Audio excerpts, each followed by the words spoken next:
Oh, Jordan's FaceTiming in. Oh, there he is. What's going on, sir? What's up, boys?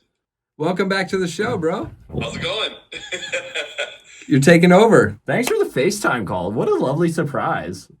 I don't want to piss your girlfriend off, you know. You were talking, I'm like, I'm just going to holler at him real quick. But I'm trying to do it Holler at your boy. Holler I love it. back, player. Okay, so we forgot to do this on the episode with you. Yeah. Okay. You ready for this? Yeah. You got an FMK. Ooh. But we get to pick the drivers. Yeah, we got to pick 3. Okay. So are you ready? Yeah. If you don't know what FMK means, it's fuck, marry, kill for the YouTube followers. I'll pick one, you pick one, then. Yep. Let's go. Alex Albon. Checo Perez. And I'm trying to think of another good one. That would be Carlos Sainz. Carlos Sainz. So Alex, Checo, and Carlos. Oh, we should probably mix up. There's 2 Spaniards in there. Or Hispanics. We're not racist. We appreciate it. Canceled. All right. Canceled. All right.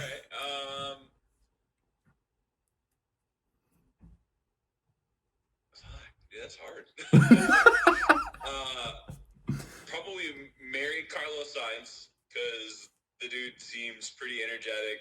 He would be an interesting person to live with. Good reason. Good reason.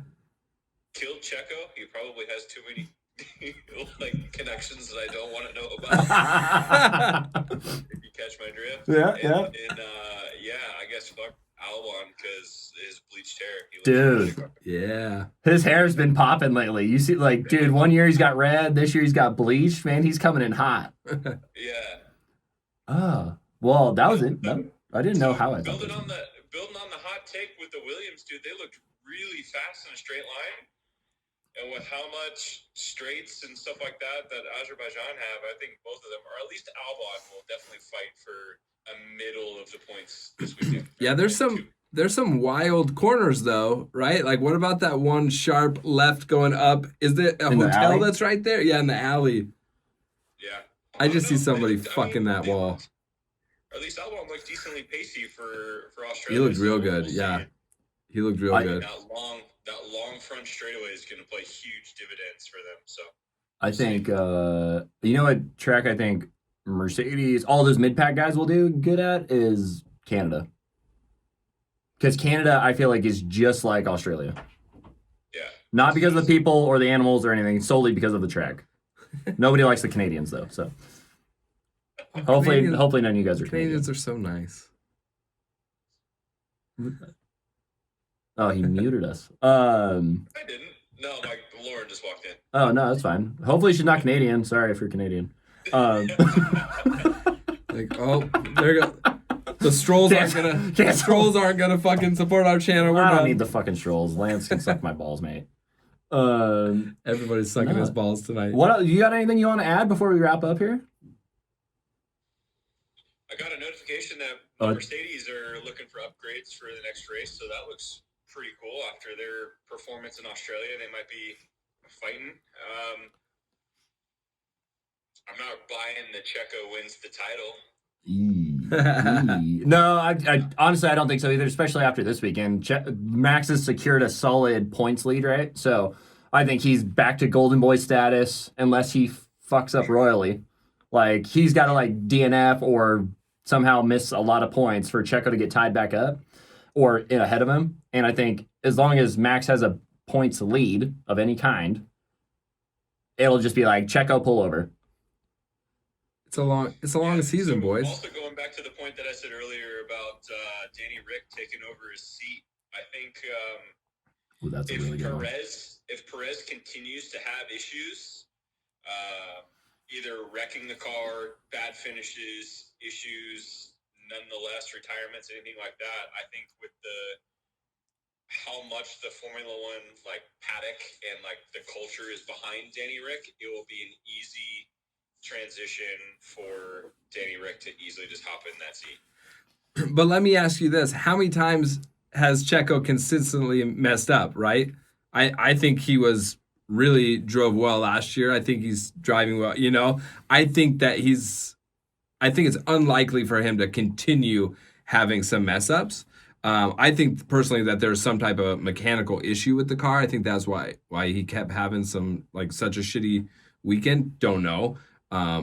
Also, I think that the only reason Danny Rick is actually in the paddock with them again is here's a hot take. I've heard this. I think I'm pretty sure I've heard this. Is basically just to hold the carrot over Checo to say, hey, buddy, you better fall in line and get second place. Well, actually, I didn't hear that one. I thought it was just to save. I thought they brought Danny Rick back because they got so much bad press from overdoing the cost cap, over dining or whatever it was. We argued about this like 2 weeks ago. Whatever it was. So basically, they brought him back to Red Bull so that they could be back in everybody's good graces. Like, oh God, Red Bull's got Danny again. It was just a PR stunt essentially to keep. Hey, let's bring Danny back because everybody loves Danny and we can't have them hate Red Bull. I think it's a win-win for them. It'll be interesting to see. I'm the first couple races. There's been some gap in between. Like after Azerbaijan, they jump around in Europe, and there's a couple races consecutive and stuff like that. It'll be interesting to see how the teams adapt to racing 3 weeks in a row. Come basically once Azerbaijan comes and they get into the continental Europe. Definitely some great racing ahead. We'll see how I think it goes. so. I'm not looking up to waking up at 5 a.m. to watch those. Well, that's why I get a membership, so I just watch it when I wake up. Do you have the F1 TV? I don't. I mean, I will say it's pretty nice right now. Don't spoil it for us. I did buy it, and it's been great. I've been loving it because I can watch it whenever, I can pause it whenever, exactly. I can start it whenever. It's so nice. It's a game changer, honestly. Maybe not waking up at 5. I'll wake up at 7. And there's a lot of cool. I want to go back and rewatch a lot of the old races too. I know actually the commentators during Australia were talking about like, oh, if you guys are a member, you can go like watch this race, because they were talking about a bunch of different stuff that was happening. I think one of them also was one where we were talking about in Indy with all the tire failures. So going back to be able to actually see what was going on. Yeah. They did a sale on it. It was like 20% off. So it was like you saved like $4, but it's still. I was like still stoked. That's what made me go buy it because it was like I think it ended up being like $60 versus like $79 or something like. It was more than $2. Okay. But what's your thoughts on fantasy after the first 3 weeks of the season? You guys making any wholesale changes over the break or no? I'm gonna go back to my original team, I think, because I keep changing every week. I think I just need to go 1 week without changing shit because I think that's what fucks me. Is I watch free practice. I'm like, dude, so and so is gonna be hot this week, and I change it, and then like this week, Alpine's both crashed out, which I can't. I'm not mad at Alpine. There's nothing they could have done. There's just shit hit the fan. Maybe it was just a shitty week to pick them. I thought Gasly looked hot, and he was like gonna be good. Gasly was looking real good the whole race too. Yeah. Yeah, I think it's gonna get spicy because I was going through like all the leaders and like the top teams, and it seemed like pretty much everybody has like Max and Checo, and then both of the Aston Martin teams. But like you said earlier on the stream that I was kind of listening to was it's only a matter of time before some of the midfield teams catch back up, right? So yeah, as cheap as the Aston Martin guys are in fantasy right now, you got to have them on your team because they clearly are the second best team, but Mercedes is bringing upgrades. Yeah. You know, Ferrari's going to be close behind. Alpine looked really fast in Australia. Who knows, man? In 3 weeks from now, they could be running 11th and 12th. Like, they could just be left out. So it'll be interesting to see who adapts and who gets ahead of the curve and puts the right people in the lineup. Hey, what's your team name again? I'm Roscoe's Dog Food Budget. That's right. Roscoe's Dog Food Budget. Did you... Well, 2 questions. Did you invite anybody to the league? Because we got 35 people in the league, and I don't know who half of them are. I think most of them are your friends. I think I know solid 10. And then the other thing I was going to ask you is, have you used any chips yet? Yeah, I did some adjustments for this one. I put 2 in. Okay. Wait. Besides the DRS boost or whatever the ×2. Yeah. I'm using them this week. Okay. Oh, you're going to use them like the coming up. Yeah. Okay. I think you can only use one per race. What's that? I think you can only use one chip per race. No, or I thought it was 1 time per season. And 1 time per season. Yeah. Both. So be strategic. I don't know what I'm telling you, but I think I dropped.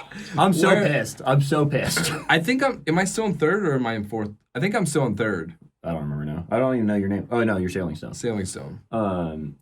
Yeah, I dropped. Oh, dude, 2 weeks ago, 2 races ago, I got up to like third after qualifying. I'm all stoked, high on life, and I dropped down to like 15th. And then after this weekend, I dropped to fucking 18th. So I'm like, god damn.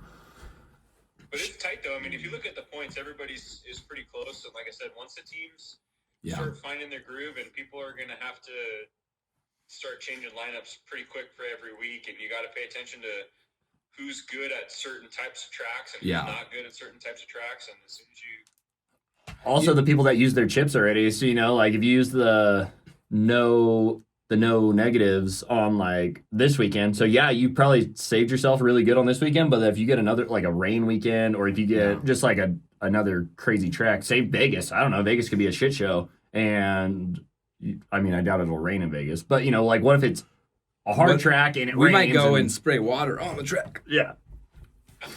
Sabotaging. Yeah, we should do something. We should do something for the Vegas weekend. We should line it up to where we all like get together and watch it as a group or something. That'd be fun. Let's plan a watch party. That'd be sick. Yeah, That'd be no, really fun. we could do that. I was trying to figure out a way to get there and like get one of the hotels that has not even a balcony. Oh, yeah, kind of a balcony, I guess. But I think that weekend's just shot. It's gonna be so goddamn expensive. Yeah. If you want to spend, you know, $100,000 for the night, sure. I think I'll it's the come. Aria. No, the one next to the Aria. Is it Cosmo? Cosmo, I think you can have not balconies, but like you can still see strip view, and then you just have it on the TV, kind of like you know all the Instagram reels you see on of Monaco. Like the guy's got the hotel and he's like watching the TV and he walks out and he's like, "Meow," and you're like, "Oh, sick." Yeah. Sick, man. Well, thanks for joining the show. Thanks, Pop bro. in. Surprise guest. Absolutely. Surprise guest. We love it. I love it. Yeah. We'll catch you next time. Sounds All right, good. brother. Thanks, man. Later. Later. Yeah. And with that, guys, I guess we'll end the show. I want to thank you guys again for following us for this point and watching this long. Thank you. Yeah, it's every time. 30 minutes. It's gonna be quick, and turns into an hour, which is great because I think we're talking about a lot of good stuff. Might be rambling. Yeah, Maybe we're a pain in we the ass, had I a don't guest appearance again. That was fun. Yeah. Well, we got to finally do the Marry Fuck Kill that we forgot to do originally. So all the balance is equal in the world now. If you guys want to come on the show, just know that's going to be one of the things you gotta do. Tell us what you guys think about the fuck FIA segment. If you like it, we'll keep it. If we need to change it, let us know. Yeah. But thanks for joining us in the paddock. F1 Thanks, America. Like, comment, subscribe. Like, share, subscribe, comment, all those fucking Slide in my shitty things. DMs.